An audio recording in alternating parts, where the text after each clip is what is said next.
सब भैया बहनी, दीदी दाई मल्ला जौहर, श्री भूपेश बघेल जी, सुश्री कुमारी शैलजा जी, श्री चरणदास महंत जी, श्री टी.एस. सिंहदेव जी, श्री दीपक बैद जी, श्रीमती फूलो देवी नेताम जी, श्री कवासी लकमा जी, श्री राजेश तिवारी जी, श्री लखेश्वर बघेल जी, श्रीमती सुभद्रा सलाम जी, आप सबका भी आज इस सभा में बहुत बहुत स्वागत। कांग्रेस के सभी नेतागण, सरकार के सभी मंत्रीगण, मेरे कार्यकर्ता बहनों और भाइयों, आप सबका भी इस सभा में बहुत बहुत स्वागत। यहाँ मौजूद सभी सरपंच, पार्षद, जिला पंचायत सदस्य, अध्यक्ष और महापौर, विधायक, मंत्री, सभी का बहुत बहुत स्वागत। आप सबको बहुत बहुत नमस्कार। माँ कांकेश्वरी जी की जय, माँ शिवानी जी की जय, छत्तीसगढ़ महतारी जी की जय। आज यहाँ खड़े हुए हमें उन महापुरुषों की याद आती है जिन्होंने हमारी आजादी की लड़ाई लड़ी। ये धरती स्वतंत्रता सेनानी इंद्रू केवट जी, सुखदेव पातर हलबा जी और कंगलू कुम्हार जी की है। ठाकुर राम प्रसाद पोटाई जी की धरती है, जिन्होंने संविधान सभा के सदस्य होने के नाते बाबा साहेब के साथ पिछड़ों और वंचितों के अधिकार दिलाए। ये पंचायती राज का सम्मेलन है। महात्मा गांधी जी के से लेकर राजीव गांधी जी तक पंचायती राज का जो सपना था उसको साकार करने का कार्य कांग्रेस ने किया। 33% महिला आरक्षण पंचायतों में भी कांग्रेस पार्टी की सरकार ने किया। देखिए, जैसे बघेल जी ने कहा, एक समय था जब जनप्रतिनिधि की संख्या बहुत कम थी, तो उससे क्या होता था कि जितने निर्णय लेने थे वो सब एक जगह केंद्रित हो जाते। वही 5000 लोग पूरे देश के लिए छोटे से बड़ा सा बड़ा निर्णय ले सकते थे। तो कई ऐसे कार्य होते थे जिनको होने में बहुत समय लगता था। कई ऐसे कार्य भी होते होंगे जिनकी जरूरत ही नहीं थी। कई ऐसे कार्य होते थे जिनकी जरूरत थी लेकिन समय लगता था। दिल्ली जाना पड़ता था या रायपुर जाना पड़ता था या कहीं और आपके जिले में जाना पड़ता था अगर गांव का कार्य होता था। तो जब पंचायती राज की बात हुई तब मंशा ये थी कि लोकतंत्र को जन जन तक पहुंचना चाहिए। इसका मतलब है कि जो गांव का विकास है, जो गांव का कार्य है, उसका निर्णय गांव में ही होना चाहिए। आज आप सब यहाँ बैठे हैं, आप सब जमीनी लोग हैं। सबसे ज्यादा अच्छी तरह कौन जानता है कि गांव की जरूरतें क्या हैं, गांव के विकास के लिए क्या अच्छा रहेगा, कौन सा काम पहले करना चाहिए, किसकी ज्यादा जरूरत है, ये आप सब जानते हैं और आपसे बढ़कर कोई नहीं जानता। आज आपके हाथों में सत्ता है। आज पैसा सरकार आपके हाथों में भेजती है ताकि आप ये निर्णय ले सके और गांव में आप खुद काम करा सके। तो ये छोटी बात नहीं है, बहुत बड़ी बात है कि लोकतंत्र की नींव, इस देश की जितनी भी व्यवस्था है उसकी नींव आज पंचायतों में, गांव में, नगर पालिकाओं में है। तो आपकी जो जिम्मेदारियां हैं वो बहुत बड़ी जिम्मेदारियां हैं और मैं जानती हूं कि इन जिम्मेदारियों को आप बहुत निष्ठा के साथ पूरा करते हैं। यहाँ पे लिखा है छत्तीसगढ़ सरकार भरोसे की सरकार। भरोसा करते हैं आप इस सरकार में? जोर से बोलिए, करते हैं? क्यों करते हैं? हाँ, देखिए, भरोसे को बनने में समय लगता है। भरोसे को बनने में ये होना जरूरी है कि आपको दिखे। आप किसी के साथ दोस्ती भी कर लो, नई नई दोस्ती है, एकदम भरोसा नहीं बनता, समय लगता है। कहीं आपको कोई समस्या आ गई आपके घर में, उस दोस्त ने मदद कर ली तो भरोसा बनना शुरू होता है। कहीं सबने आपके बारे में कुछ गलत कह दिया, वो दोस्त खड़ा हो गया, उसने कहा नहीं वो ऐसा नहीं है, मेरा दोस्त है, तो आपका भरोसा बनता है कि नहीं। तो सरकार के साथ भी अनुभव से ही भरोसा बनता है। और अनुभव किस चीज का होता है? निष्ठा का होता है। आप देखते हैं कि यह सरकार हमारे लिए काम कर रही है। क्या इस सरकार के लिए जनता सर्वोपरि है कि नहीं? क्या इस सरकार में ऐसे मंत्री हैं, ऐसे लोग हैं जो सबसे पहले अपना फायदा देखते हैं या सबसे पहले जनता का फायदा देखते हैं? और जब आपको अपने अनुभव से पता चलता है कि हाँ हमारे गांव में काम हो रहा है, हमारे नगर में काम हो रहा है, प्रदेश का निर्माण हो रहा है, हमारी कोई समस्या होती है उसके हल के लिए कार्य हो रहा है, तभी आपका सरकार में भरोसा बनता है। तो आज अगर छत्तीसगढ़ की कांग्रेस की सरकार में आपका भरोसा है तो ये इस वजह से है कि छत्तीसगढ़ की जो कांग्रेस की सरकार है वो कांग्रेस की एक बहुत पुरानी परंपरा को आगे बढ़ा रही है। कैसे? आप तो जानते ही हैं कि मेरे परिवार का आपके साथ एक बहुत पुराना रिश्ता है। पंडित जवाहरलाल नेहरू जी यहाँ स्वतंत्रता संग्राम के दौरान आए, उसके बाद भी वो पूरे प्रदेश के कोने कोने तक उन्होंने दौरा किया, आपके पास आए, आपकी समस्याओं को समझा। इंदिरा जी 1972 में बस्तर में आई थी, शायद आपने भी एक फोटो देखी हुई होगी जिसमें वो नाच रही हैं कुछ आदिवासी बहनों के साथ। तो आपको याद है कि मेरे पिता और मेरी माता जी भी काफी बार बस्तर आए, आपके घरों में गए, गांव में गए, आपकी समस्याओं को समझने की उन्होंने कोशिश की। और सिर्फ मेरे परिवार के सदस्यों ने नहीं, लेकिन कांग्रेस के जितने भी नेता रहे उन्होंने हमेशा ये प्रयास किया कि आपको समझें, आपकी समस्याओं को समझें और गहरी तरह से उनको सुलझाने की कोशिश करें। इसीलिए आपका भरोसा, आपका रिश्ता मेरे परिवार के सदस्यों से बना, कांग्रेस पार्टी से बना और आज कांग्रेस की सरकार से बना है। आपको पता नहीं होगा शायद कि जब मेरी दादी इंदिरा जी यहाँ आई थी तब स्वामी आत्मानंद जी से उन्होंने कहा था कि हम यहाँ का विकास कराएंगे और यहाँ के बच्चों को शिक्षित कराएंगे। तो आप ये इस बात का मिसाल कि कांग्रेस पार्टी की पुरानी परंपरा को आज कायम रखने का काम हमारी सरकार कर रही है, यही मिसाल है कि इंदिरा जी ने उस समय कहा था, भूपेश बघेल जी आज कर रहे हैं।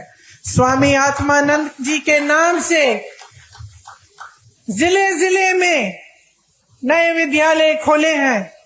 यहाँ मैं स्टॉल में गई तो मैं कुछ बच्चों से मिली, कितना गर्व होता है, मुझे गर्व होता है, आपको तो और भी गर्व होता होगा कि यहाँ के बच्चे पढ़ाई कर रहे हैं, आगे बढ़ रहे हैं। किसी ने नीट की परीक्षा पास की है, किसी ने जी की परीक्षा पास की है।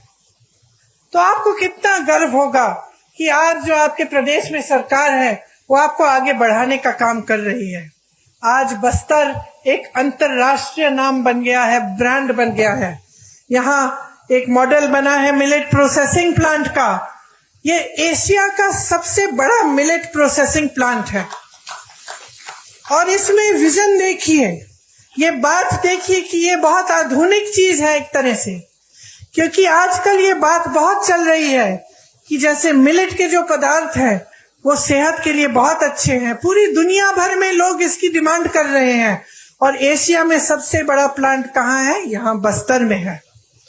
कोदो, कुटकी, रागी और ज्वार की खेती यहाँ पे किसानों की आय बढ़ा रही है। बस्तर एक पर्यटन स्थल बन गया है जहाँ देश भर से लोग आते हैं आपकी प्रकृति की सुंदरता को देखने के लिए।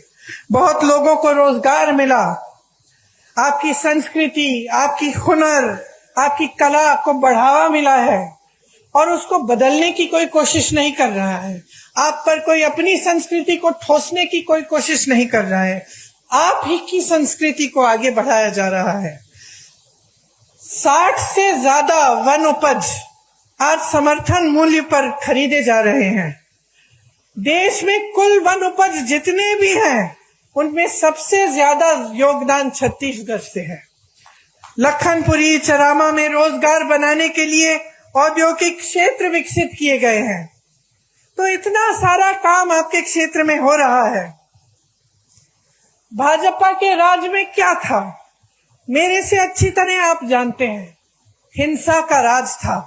लोग यहां आने से डरते थे। निर्दोष आदिवासी भाई बहनों को जेल में डाल दिया जाता था। हर तरफ हिंसा, भय और उत्पीड़न था। आज कांग्रेस की सरकार ने खूब परिश्रम करके 5 सालों के अंदर अंदर आपको उस हिंसा की जाल से निकाला है और आपको प्रगति। इसीलिए आज भी उनके गुजर जाने के 30 साल से ज्यादा गुजर गए, लेकिन आज भी आप उनकी याद करते हैं, उन पर आज भी भरोसा है। बघेल जी की सरकार पर भी इसी तरह से आपका भरोसा है, क्योंकि उन्होंने गरीबों के लिए, पिछड़ों के लिए, आदिवासियों के लिए, भाई बहनों के लिए इतना काम करके आपको दिखाया है। आप जानते हैं कि गांव में मनरेगा लाने वाली भी कांग्रेस पार्टी थी, और ये आपका सौभाग्य है कि कांग्रेस की सरकार है आपके प्रदेश में, तो इन चीजों पर रोक नहीं है। कल मैं मध्य प्रदेश में थी और मुझे बताया गया कि मध्य प्रदेश में पंचायतों की जो सत्ता है, पंचायतों को जो पैसा मिलता है, उसमें काफी रोक आया है, काफी कम हो चुका है और काफी पंचायतों की शक्ति को कम किया गया है। तो यहाँ कांग्रेस की सरकार है, आपको मजबूत बनाने का काम किया जाता है। हर फैसला आपकी मजबूती के लिए लिया जाता है। आज आपके प्रदेश की चर्चा पूरे देश भर में है। सब छत्तीसगढ़ की तरफ देखते हैं कि कितना काम यहाँ हो रहा है और कितनी तेजी से आप विकसित हो रहे हैं। आपका मान सम्मान देश दुनिया में बढ़ाया गया है। सबसे बड़ी खुशी की बात यह है कि यहाँ विकास हर गांव में हो रहा है, किसान मजबूत हो रहा है, यहाँ का किसान खुश है। बाकी प्रदेशों में हम जाते हैं तो दुखी हैं किसान, त्रस्त हैं, परेशान हैं। यहाँ आते हैं तो किसान खुश हैं। और जितने भी ये कार्य हो रहे हैं, सबसे बड़ी बात तो ये है और खुशी की बात ये है कि ये स्थानीय निकायों के माध्यम से लागू हो रहे हैं। इसमें धरातल और लोकतंत्र मजबूत हो रहा है। आम जनता के हाथों में शक्ति दी जा रही है और सत्ता आपके हाथों में रहेगी। जबकि पूरे देश भर में जहां जहां भाजपा की सरकारें हैं, वहां ऐसा नहीं है। वहां पंचायतों का वित्तीय अधिकार भी कम हो रहा है। मौजूदा छत्तीस सरकार ने पेशा कानून पास करके पंचायत प्रतिनिधियों को और भी मजबूत बनाया। ये आप सब अच्छी तरह से जानते हैं। आज यहाँ स्थानीय निकायों के लिए अरबों रुपए का विकास कार्यों का भूमि पूजन और लोकार्पण किया गया है। आप सबको गर्व होना चाहिए कि ये सारा काम आपके प्रदेश में हो रहा है और आप ही के जरिए हो रहा है। देखिए, पंचायत प्रतिनिधियों को वित्तीय अधिकार देकर कांग्रेस ने ये साबित किया है कि असली लोकतंत्र का अर्थ क्या होता है, कि किसी कमरे में बैठे आपके लिए कोई अधिकारी निर्णय नहीं ले रहा है, आप खुद अपने लिए सही निर्णय ले रहे हैं। भाजपा ने क्या किया? इसका एकदम विपरीत किया है। हमारे प्रधानमंत्री जी को देखिए, जैसे बघेल जी ने कहा, देश की सारी संपत्ति अपने अरबपति मित्रों को दे दी। लाखों करोड़ों के इनके कर्ज माफ कर लिए। जब किसानों को के कर्ज को माफ करने की बात उठती है तो कहते हैं कि पैसा नहीं है। यहाँ छत्तीसगढ़ में कांग्रेस की सरकार ने कर्ज माफ करने का काम 24 घंटों के अंदर अंदर किया। इन्होंने क्या किया? प्रधानमंत्री जी अपने लिए दो हवाई जहाज खरीदते हैं। 8,000 करोड़ का एक हवाई जहाज अपने लिए। सुन लीजिए, 20,000 करोड़ का नया संसद बनाते हैं, जबकि एक अच्छा खासा संसद हमारे देश में है। 27,000 करोड़ का एक यशोभूमि नया बड़ा हॉल बनता है, 27,000 करोड़ का। और जब ओपीएस की बात होती है, पेंशन की बात होती है, आप सरकारी कर्मचारी हैं, यहाँ खड़े हैं, जब आपके पेंशन की बात होती है तो क्या जवाब देते हैं? कहते हैं कि पैसा नहीं है। तो अपनी शान बढ़ाने के लिए, अपनी आन बान शान बढ़ाने के लिए, बड़ी बड़ी इमारतों को बनाने के लिए पैसा है। अपने उद्योगपति दोस्तों के कर्ज माफ करने के लिए पैसा है। अपने देश की संपत्ति को अपने उद्योगपति दोस्तों को सौंप सकते हैं, लेकिन आपका पेंशन नहीं दे सकते, जो आपकी मांग है। आज छत्तीसगढ़ की सरकार आपको पुराना पेंशन दे रही है, क्योंकि जब नीयत सही होती है तो जो जनता के लिए अच्छा होता है वो सरकार करती है। देश का किसान आज मात्र 27 रुपए एक दिन में कमाता है। सुन लीजिए, आप यहाँ किसान बैठे हैं, यहाँ आपकी सरकार आपकी सहायता करती है, बिजली पानी सुविधाएं आपको मिलती हैं। देश भर में किसानों को मजबूत करने के बजाय किसानों की कमर तोड़ी गई है। आज देश भर में किसान एक दिन में 27 रुपए कमाता है। और अडानी जी, जिसका जिक्र आपने किया, बड़े बड़े उद्योगपति कितना कमाते हैं बताओ? 1600 करोड़ रुपए एक दिन में एक आदमी कमा रहा है। 1600 करोड़ रुपए एक दिन में वो कमा रहा है। 27 रुपए आप कमा रहे हैं। आपकी संपत्ति उसको दी जाती है, जब आपका नंबर आता है तो कहते हैं पैसा नहीं है। ये सरकार चल रही है इस देश में। आप क्या अपने प्रदेश में भी ऐसी सरकार चाहते हैं?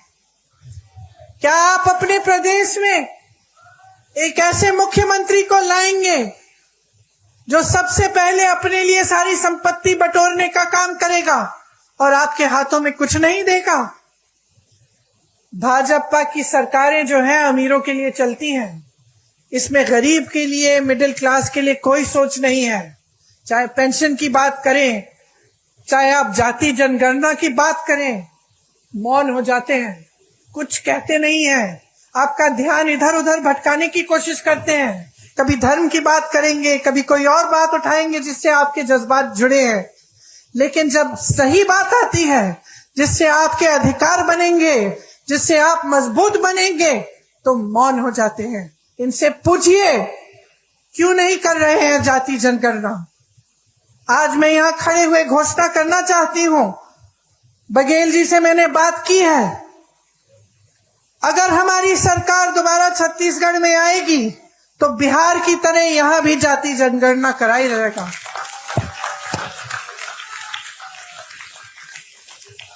बिहार में आपने देखा है, बिहार में आंकड़े आपने देखे हैं, 84% ओबीसी एससी एसटी के लोग हैं। मैं आपसे आज पूछना चाहती हूं कि बड़े बड़े पोस्ट में, बड़े बड़े अधिकारियों के जहां जहां सत्ता है, वहां क्या 84% ओबीसी एससी एसटी के लोग हैं? जवाब दीजिए, हैं? क्या उनका अधिकार नहीं है? तो जाति जनगणना क्यों नहीं हो सकती? होनी चाहिए। देखिए, जब आपकी काम की बात होती है ये लोग मौन हो जाते हैं, या फिर जैसे मैंने कहा आपका ध्यान कहीं और भटकाने की कोशिश करते हैं। इन्होंने जितनी महंगाई इस देश में बढ़ाई है, वो मेरी बहनें जो यहाँ बैठी हैं वो बहुत अच्छी तरह समझती हैं, क्योंकि पूरे समाज परिवार का बोझ उठाती हैं। आप चाहती हैं कि आपके बच्चे बड़े हों, पढ़े लिखें। जब आप स्कूल की फीस भरने जाती है कितनी मुश्किल होती है आपके लिए। जब आपको उनकी वर्दी खरीदनी पड़ती है, उनकी किताबें खरीदनी पड़ती हैं, उनके लिए कोई नए कपड़े लेने पड़ते हैं, जूते लेने पड़ते हैं, सब पे जीएसटी टैक्स लग जाता है। सब पे केंद्र सरकार ने टैक्स लगाया है और उसका दाम बढ़ा दिया है। टैक्स आप दे रहे हैं और मौज उनके उद्योगपति दोस्त कर रहे हैं। हर चीज पे टैक्स लग रहा है, कपड़ों पे, बर्तनों पे। जो आप जाके आप सब्जियां खरीदते हैं वो भी महंगी हो गई हैं, तेल महंगी हो गई है। गैस के सिलेंडर को देखिए, इनका कहना है कि हम राशन आपको मुफ्त दे रहे हैं, लेकिन मैं इनकी राज बताती हूं आपको। आज कांग्रेस की सरकार में आपको 60 रुपए का राशन मिलता था कि नहीं मिलता था? आपको याद है? आपको 60 रुपए देने पड़ते थे, आपको राशन मिलता था। उस समय किसी को याद है कि सिलेंडर का क्या दाम था? 425 रुपए था। 425 रुपए का सिलेंडर था, 60 रुपए का आपको राशन मिलता था। तो 485 रुपए में आपको राशन भी मिल जाता था, आपको सिलेंडर भी मिल जाता था। ये सही है कि नहीं बहने? सही है। अब इन्होंने कह दिया कि हम राशन मुफ्त दे रहे हैं, बहुत अच्छा। सिलेंडर कितने का दे रहे हैं? 1125 रुपए से 1200 रुपए में। समझ रहे हैं आप कि आपके साथ कितना बड़ा धोखा हो रहा है?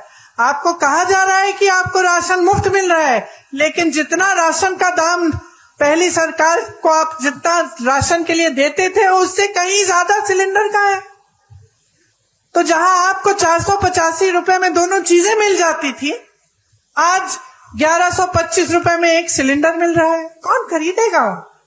अरे इनके उद्योगपति दोस्त आपके घर आके आपके लिए सिलेंडर खरीदेंगे।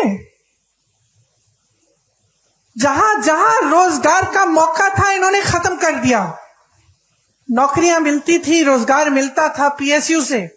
इसीलिए पंडित जवाहरलाल नेहरू का जो नजरिया था उस समय कि बड़े बड़े पीएसयू बनाए ताकि जनता को रोजगार मिले, आज वो पीएसयू बिक गए हैं, निजी बन गए हैं। उसमें ना आरक्षण मिलेगा और ना रोजगार मिलेगा। आपको खेती किसानी से रोजगार मिलते थे और पूरे देश भर में किसान को इतना कमजोर बना दिया है कि वो बेचारा कमा नहीं पा रहा है।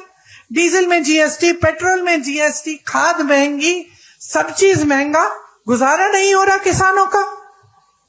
और तीसरी जगह जहां से रोजगार बनते थे, छोटे छोटे उद्योग, जैसे आप दुकान, छोटी राशन की दुकानें, छोटे उद्योग जो हर जगह, हर जिले में, हर छोटे छोटे शहर में होते थे, नोटबंदी को लेकर, जीएसटी को लेकर वो भी बंद हो रहे हैं सारे। तो रोजगार देंगे कहां से ये लोग? इनको कोई दिलचस्पी नहीं है आपकी भलाई में। ये सिर्फ चाहते हैं कि सारी देश की संपत्ति इनके बड़े बड़े उद्योगपति दोस्तों को मिल जाए ताकि उनके जरिए उनकी पार्टी में डाला जाए और चुनाव पे वो पैसे फेंक फेंक के चुनाव जीत सके। ये उनका मकसद है, सत्ता में रहना।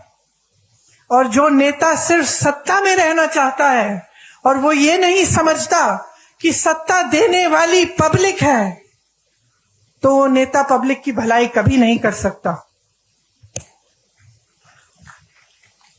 आज बघेल जी ने कहा कि यहां पे प्रधानमंत्री जी आकर कहते हैं कि अगर देश भर में धान खरीदी का सबसे ज्यादा यहां पे दाम मिलता है तो उनकी बदौलत है।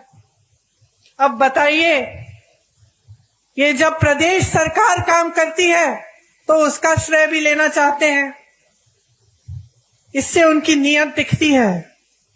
मैं उत्तर प्रदेश से आती हूं, मैं इनसे पूछना चाहती हूं, बनारस में धान खरीद का क्या दाम है?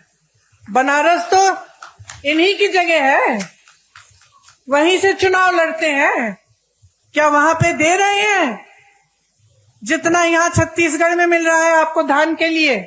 मैं पूछना चाहती हूं कि उत्तर प्रदेश में 1200-1400 का दाम क्यों मिल रहा है? फिर अगर आप ही देने वाले हैं तो सबसे पहले तो अपनी जगह दीजिए ना बनारस में।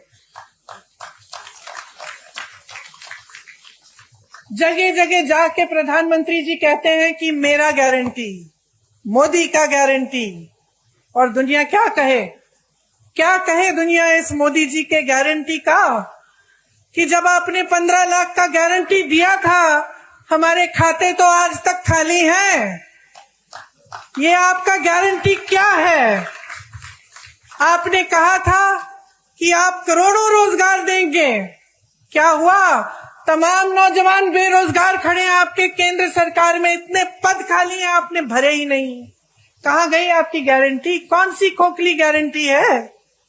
आपने कहा था बेरोजगारी को मिटाएंगे, आज 45 साल में सबसे ज्यादा बेरोजगारी हमारे देश में आपकी बदौलत है। जब आपसे सवाल पूछे जाते हैं तब आप कोई नई गारंटी निकाल देते हैं। ये ऐसी बात है कि आप जब दुकान में जाते हैं और कुछ खरीदते हैं, दुकानदार आपको चाइना माल दे देता है, कहता है कि इसकी 10 साल की गारंटी है। घर जाते हो 10 दिन में टूट जाता है। यही है खोखली गारंटी मोदी जी की, कोई गारंटी नहीं है। ये जो भरोसा लिखा है ना, ये भरोसा टूट गया है इनमें।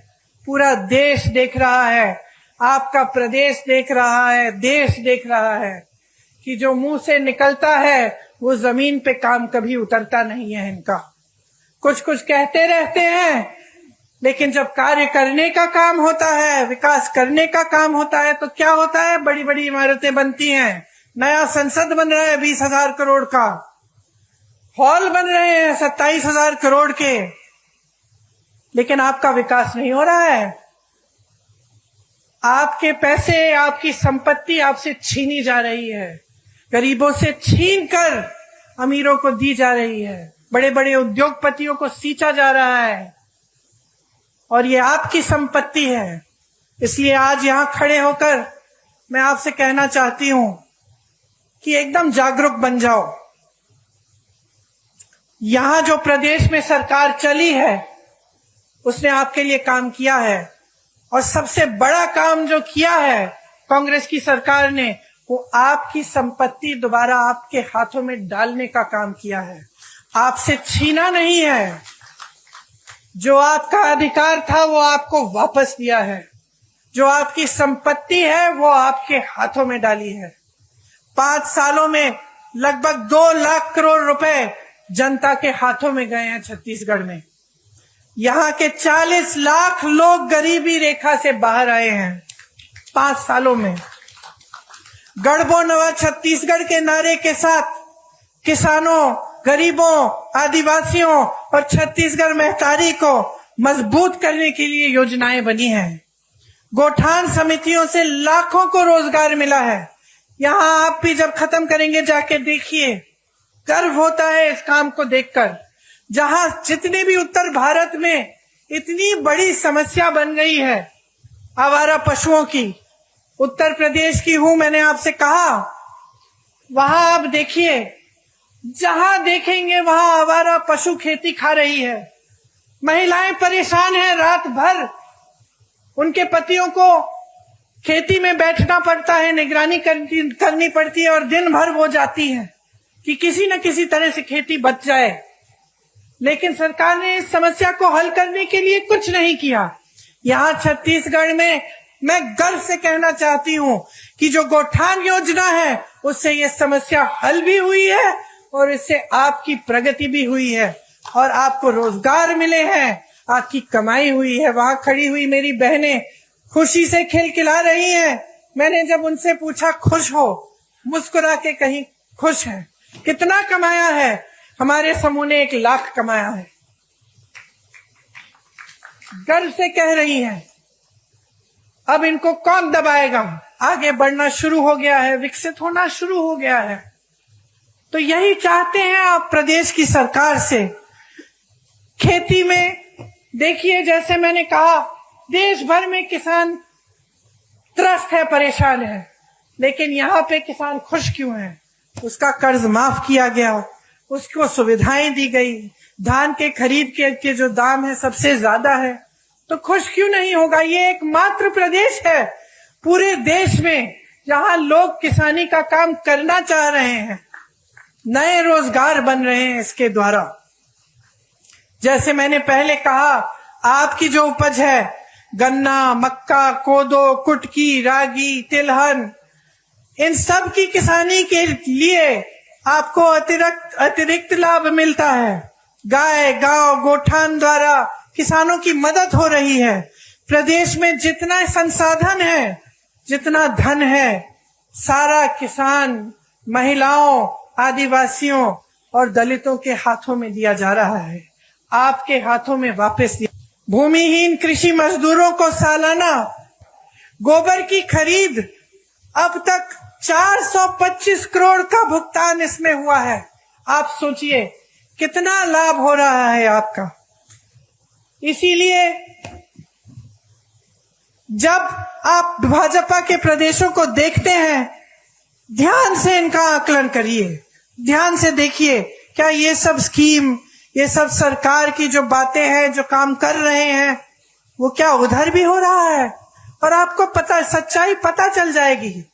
चाहे आप मेरी बातों पे न जाएं, हमारे नेताओं की बातों पे न जाएं, क्योंकि हम कांग्रेस पार्टी के हैं, हम कांग्रेस के पक्ष में बोलेंगे।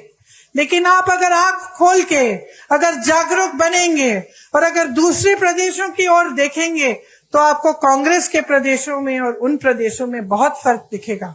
आज राजस्थान, कर्नाटका, हिमाचल प्रदेश और छत्तीसगढ़ में ओपीएस लागू है। आज जो वादे उन प्रदेशों में किए गए वो पूरे कर दिए जा रहे हैं। महिलाओं को हर महीने कुछ मिल रहा है कर्नाटका में, हिमाचल में शुरू होने जा रहा है। राजस्थान में जैसे यहाँ पर आपको चिकित्सा के लिए जब आप बीमार पड़ते हैं तो आपको 25 लाख तक मुफ्त इलाज मिलता है।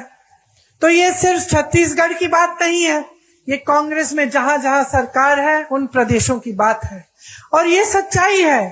तो इसमें कोई अगर आपको शक हो, आप खुद पूछ लीजिए, किसी राजस्थानी से पूछ लीजिए कि क्या हो रहा है उस प्रदेश में।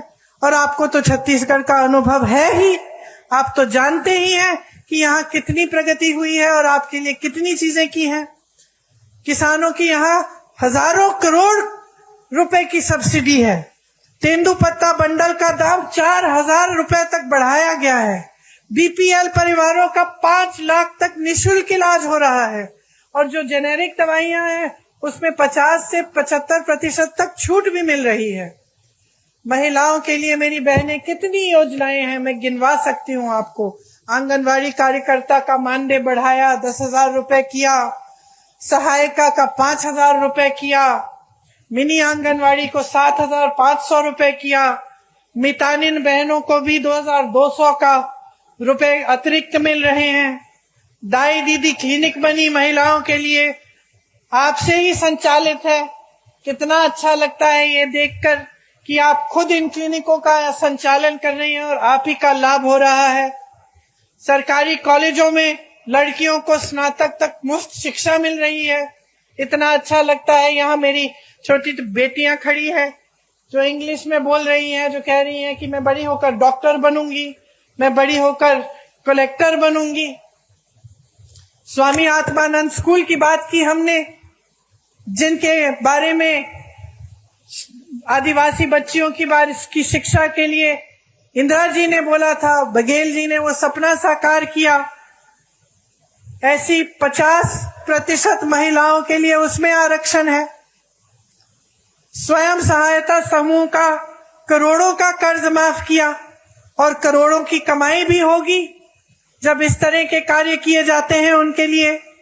तो इस तरह की तमाम स्कीमें हैं जो सिर्फ आपके लिए, आपके हाथों में सत्ता, आपके हाथों में आपकी संपत्ति देने के लिए बनाई जा रही हैं। मैं गर्व से आज एक और घोषणा करना चाहती हूं कि अगर हमारी सरकार फिर से प्रदेश में आएगी तो 10 लाख आवास गरीबों को दिए जाएंगे।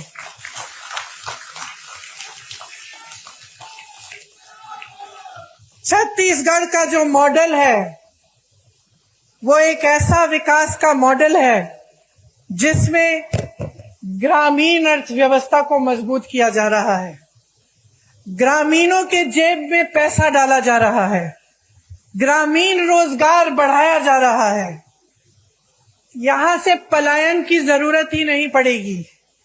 उल्टा पलायन यहाँ होगा, क्योंकि इतना रोजगार, इतनी प्रगति यहाँ प्रदेश में हो रही है कि सबसे पहले तो कोई छोड़ के जाना नहीं पड़ेगा किसी को रोजगार ढूंढने के लिए, और दूसरा लोगों को लगेगा कि चलो हम छत्तीसगढ़ जाएं, वहां पे व्यापार करेंगे तो हम वहां विकसित हो सकेंगे। तो ये एक बहुत बड़ी बात है कि आज छत्तीसगढ़ की पूरी देश भर में पहचान है। आपका आत्मसम्मान बुलंद हुआ है। यहाँ आदिवासी संस्कृति है। मेरी दादी इंदिरा जी हमेशा कहती थी कि ये सबसे अच्छी संस्कृति है, क्योंकि इसमें प्रकृति का आदर है। आज देवगुड़ी के द्वारा जो आपने देवगुड़ियों के लिए बजट दिया है, उसके द्वारा आपकी संस्कृति के बारे में पढ़ाया लिखाया जाएगा। आपकी संस्कृति जीवित रहेगी और उसको और मजबूत बनाया जाएगा। ये सब चीजें हैं जिसके जरिए छत्तीसगढ़ आर्थिक, सामाजिक और सांस्कृतिक तौर पर भी विकसित होगा। आप तो जानते ही हैं कि यहाँ राम सीता वन गमन पथ बनाया है। भगवान राम जी ने अपने 14 वर्ष वनवास के यहीं बिताए। जहां जहां भगवान राम जी और मां सीता जी के चरण पड़े, उनमें से 75 स्थलों की पहचान करके उनको पर्यटन तीर्थों के रूप में विकसित किया जा रहा है। तो ये सारी बातें मैंने आपको बताई हैं, लेकिन मैं जानती हूं कि इनका अनुभव आपको है। आप खुद देख रहे हैं कि आपके प्रदेश में खुशहाली आ रही है। तो मैं सिर्फ ये कहना चाहूंगी आपको कि चुनाव आ रहा है, शायद कल घोषित हो जाएगा। कुछ दिनों में पोलिंग का दिन आएगा। आप सब, खासतौर से मेरी बहनें, आप अपना वोट डालने जाएंगी। आज मुझे बहुत खुशी की बात है कि जितने भी राजनीतिक दल हैं वो समझ गए हैं कि जो मेरी बहनें हैं, असली शक्ति इनके हाथों में है। आज सब आपके वोटों के पीछे दौड़ रहे हैं। तो इसका मतलब है कि आपकी जिम्मेदारी दुगनी हो गई है। किसके प्रति है ये जिम्मेदारी? आपके देश के प्रति, आपके प्रदेश के प्रति तो है ही, लेकिन सबसे बड़ी जिम्मेदारी आपके बच्चों के प्रति है। आप अपने बच्चों का भविष्य मजबूत बनाना चाहती हैं कि नहीं? तो इसके लिए आप सबको, बहनों और भाइयों, बहुत जागरूक रहना पड़ेगा। आप सबको सवाल उठाने पड़ेंगे कि आपके लिए क्या और कौन क्या करता है।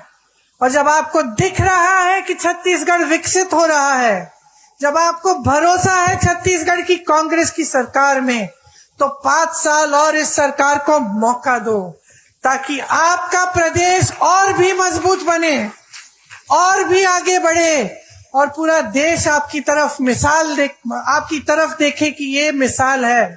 प्रदेश ऐसे चलना चाहिए, ऐसे विकसित होना चाहिए, और जो सरकार काम करती है इसी तरह से सरकार को काम करना चाहिए।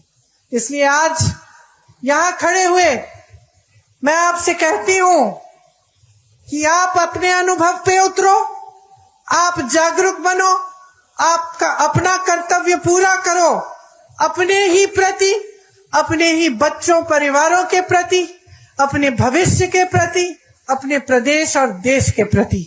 और जब आप जागरूक बनेंगे तो ये स्पष्ट है कि आप कांग्रेस को ही वोट देंगे। क्यों? आप अंदर जानते हैं कि कांग्रेस के ने आपके लिए दिन रात एक करके काम करके दिखाया है।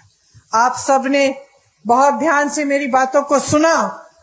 आज गर्मी भी है काफी। मेरी बहनों को मैंने पैदल चलते हुए देखा जब यहाँ आ रही थी, तो मैं दिल से आपको धन्यवाद देना चाहती हूँ कि आप यहाँ आए और आपने मेरी बातें इतनी ध्यान से सुनी। एक बार मेरे साथ कहिए, छत्तीसगढ़ महतारी की, छत्तीसगढ़ महतारी की, छत्तीसगढ़ महतारी की जय हिंद। धन्यवाद। प्रियंका गांधी जिंदाबाद, प्रियंका गांधी जिंदाबाद।